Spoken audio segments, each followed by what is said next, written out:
Hello everyone, I'm Susanne Schlepphorst, researcher at Institut für Mittelstandsforschung in Bonn. Today we talk about tapping the potential of artificial intelligence. AI is in the center of media attention and shapes the political discourse these days. With the EU AI Act introduced recently, policymakers are trying to build trust in the reliability and transparency of AI. On the business side, the crux for companies is to benefit from these new technologies while also tackling legal and other AI-specific challenges.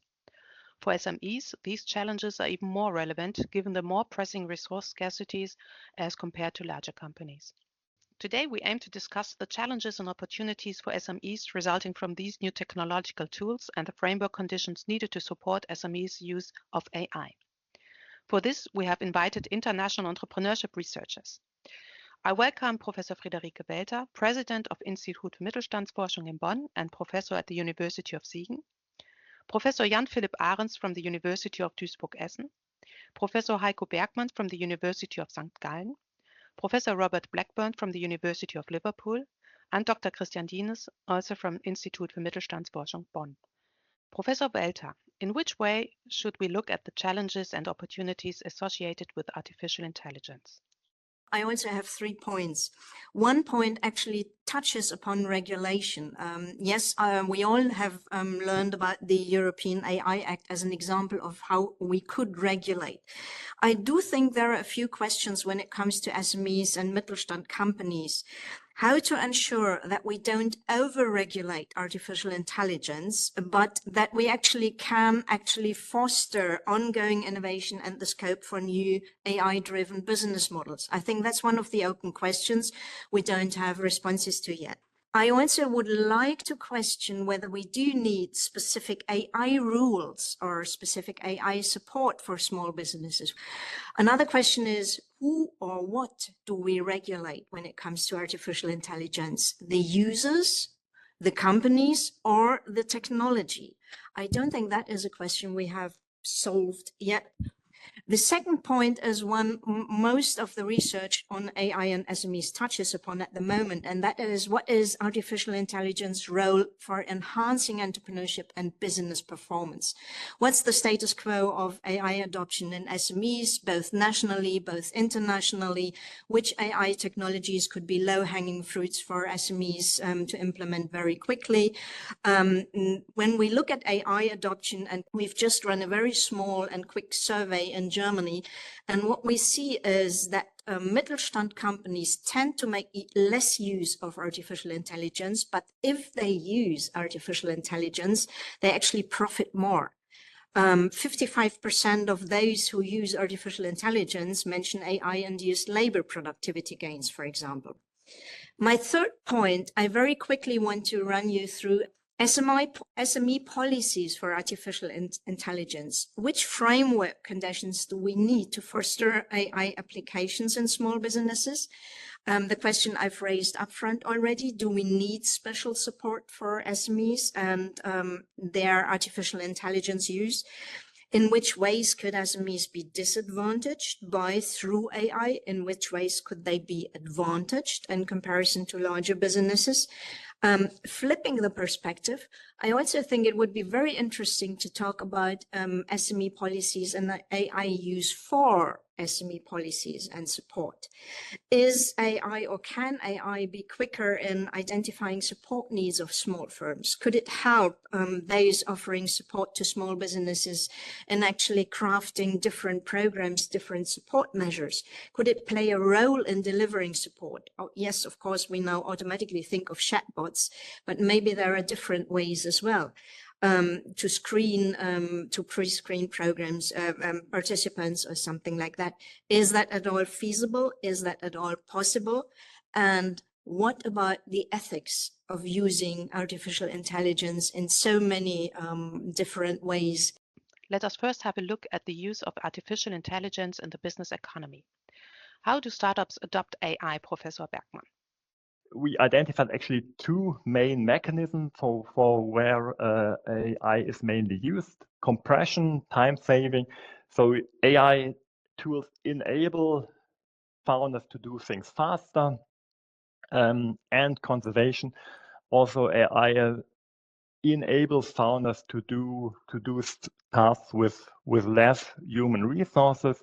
So tasks like research and data analysis can be used with fewer employees, maybe also only the founder doing it themselves rather than employing something. And what are the specific advantages of AI for startups? It is an efficiency tool. It's used to do things faster and also with less resources. And we thought, well, that should also be identifiable in quantitative data, and we tried to do that. We did this quantitative study kind of to measure the impact of AI on startup efficiency. And so the hypothesis was that after the introduction of ChatGPT-3, startups should be able to do to achieve milestones faster and with fewer resources. What do you expect, Professor Bergmann? Will jobs or human beings be replaced by AI? In the past, technological progress has mostly affected kind of the low qualified job, but now with AI, it's really an example, or it will have the greatest impact on kind of highly qualified jobs. Mr. Dienes, you have asked companies about the AI adoption in Germany. What are the results?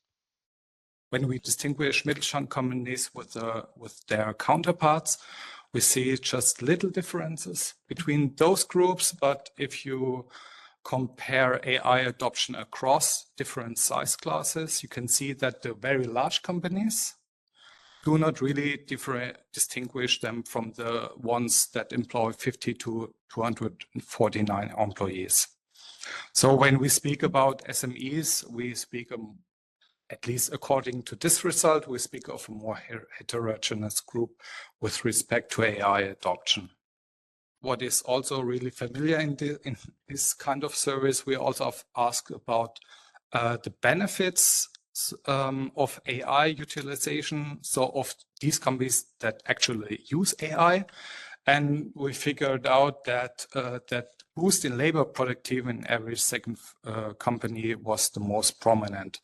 So we have no further questions on labor productivity, but we could speculate that maybe ChatGPT use could contribute to this result, improving the labor productivity of the staff. At the same time, work safety improvements due to AI use was mentioned the least often. Which companies benefit from AI? We can see that every third company profits from AI. So saying, okay, there's a savings on costs, more turnover or whatsoever. And every third company states that, but you also have quite a lot of firms that have not yet profited from it, but there are also every third company says it remains to be seen, which indicates that AI implementation is in the first beginnings. So So time will tell. When we compare subgroups, what we figured out is that Mittelstand companies profit more often from their AI use as compared to the non-Mittelstand companies.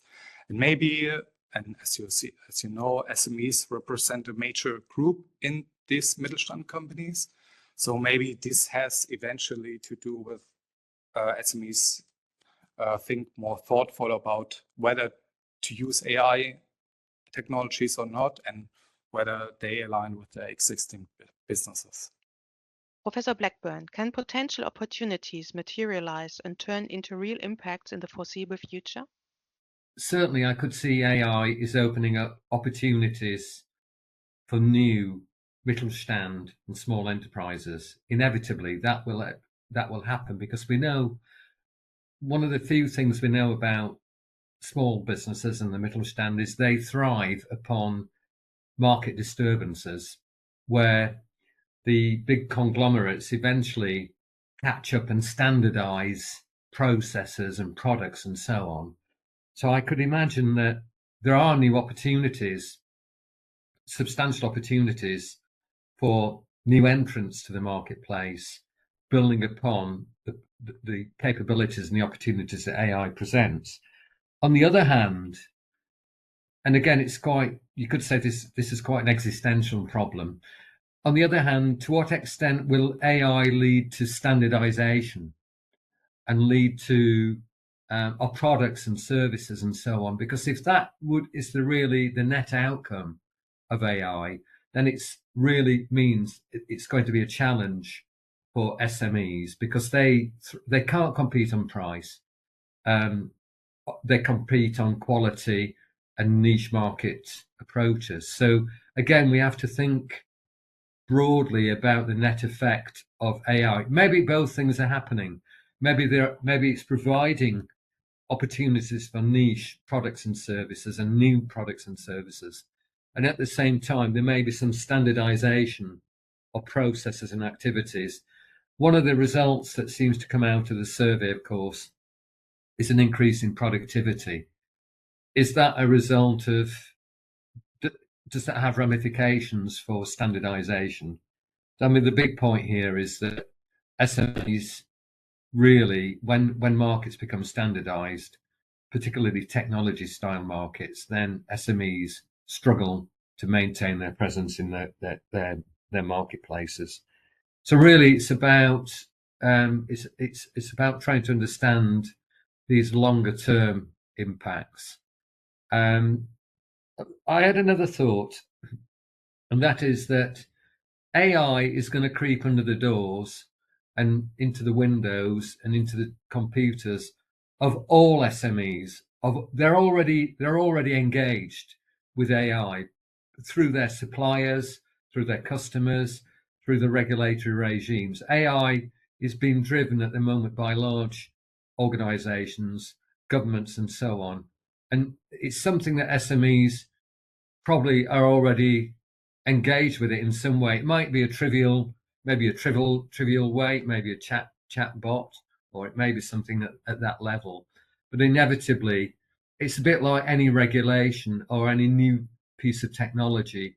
SMEs cannot ignore this. So in a way, they either have to be proactive or they put their head in the sand and hope it will go away. And we know it won't go away. Professor Ahrens, you have actually used AI in order to analyze the sustainability of family and non-family firms.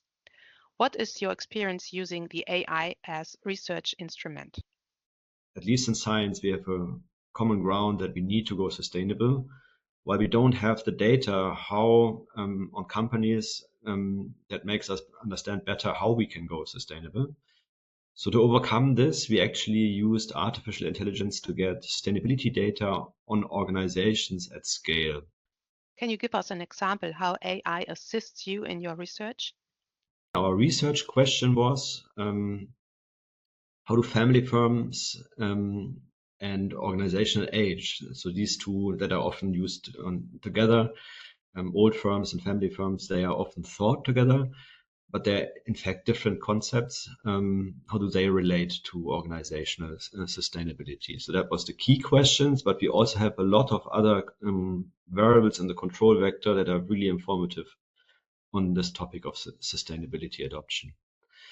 So as there was no theory on this topic, we derived a new theory to talk about family firms and organizational age from within one theoretical frame. And if you would like to follow this, just take a step back and think about how you navigate as a person in reality. And basically what we humans do is we use our senses and we use our heuristics, our programming, our learning from our experience to navigate in reality. And that is run basically by the interactions of the cells in the human brain. So if you think about the artificial intelligence, it's pretty much the same concept. This is basically run on interactions of processors in an artificial neural net, while the AI, of course, it has interfaces to reality, and it of course also has a memory. So it's pretty much the same components that we are using. If we now use this concept and say, okay, it must not necessarily be a human tissue, nor must it be a silicon, but it can also be run on the interactions of agents in an organization. So humans and AI, so bots, basically employees and the management that talks and interacts together. and thereby at the macro level also forms a neural net, which then, if you look at organizations at scale, if you poke that, it provides an intelligent response. So you basically have the same at the organization level. It's just that we call it a collective intelligence. Thank you all for your interesting contributions. We look forward to hearing more about your research findings on SMEs and entrepreneurship in future podcasts of IfM Bonn. If you are interested in further research of Institut für Mittelstandsforschung Bonn, please visit our website www.ifm-bonn.org.